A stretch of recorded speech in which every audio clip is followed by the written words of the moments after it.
Hey guys, Chad Scooping here from Enhancements. Just want to show you my technique to get perfect paint lines. Several steps you have to do that. A lot of people do the same steps that I do, but they don't do them the right way. I'm going to show you the right way.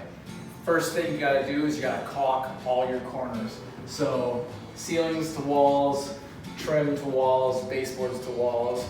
If you're doing an accent color on a wall, you gotta caulk that corner all the way ceiling to floor. It just makes the tape sit in the lines perfectly flat, and that's what you want to start with. Second, paint the ceiling.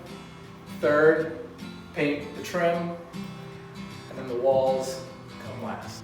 I'm gonna show you my trick for getting the tape perfectly straight and flat against all your surfaces. Real quick and easy. Some people think it takes a long time, but it doesn't have to. So just get your tape started in the corner as best you can. Then the roll of tape flat up against the wall, like that. And do about 4 to 6 to 8 inches at a time. Roll it out. That's it. That's all you gotta do. If you got a bead of caulk inside of here, should be nice and flat and smooth, perfect surface for that tape to sit on. And then you've got, in this case, you have the trim paint overlapping the dried caulk onto the wall. So that'll make a nice surface for the tape to sit on, and when you pull the tape, it should look nice and pretty. In this room, what we're doing is we're bringing the ceiling paint down to the wall paint, kind of 3/4 of the way across the wall here. So I've got the tape on the wall here, and if you have a textured wall and you've ever put tape on a textured wall and painted, you see all those little blips of paint that creep underneath the tape, and it looks terrible. So what I do to avoid that, put the tape up and then take a wet rag or a damp rag and rub that surface down nice and flat. The water activates the tape, makes it a little bit more stretchy, squishy, sticky, and it closes all of those gaps.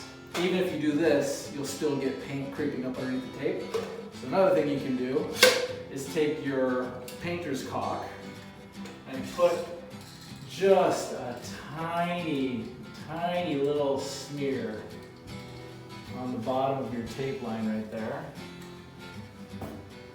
Come back with your finger, both directions like that. And then you can even come back with your damp rag again. Let that dry for about 20 minutes, half hour maybe.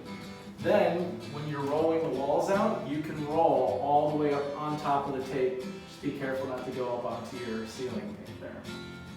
Then when you pull that tape, you'll have a line perfectly straight, looks like it was cut with a laser. So with baseboards and all trim, just put the tape down, hit it with a wet rag or damp rag, a little bit like that. Then you get into your paint. Brush it on. I like to leave the tape on the baseboard while I roll this out, because sometimes your roller will spit little droplets of paint, and this will keep it from settling onto your baseboards. So the corners are always the trickiest part because you just can't get the tape all the way in there. So I just kind of leave it unfinished until I get done rolling everything, then I remove the tape and touch those up by hand with a smaller brush if necessary. Now when you're rolling, you can roll right up on top of that tape, and it just makes things go much faster than having to cut it in with a paintbrush. So save a little bit of time doing it this way too. Okay, let's check out, see how these baseboards turned out here.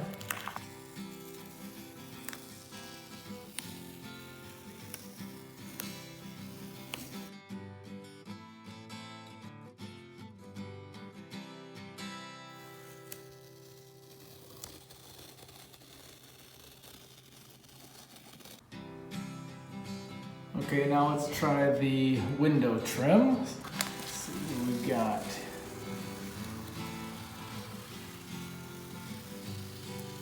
Looks pretty dang good right there.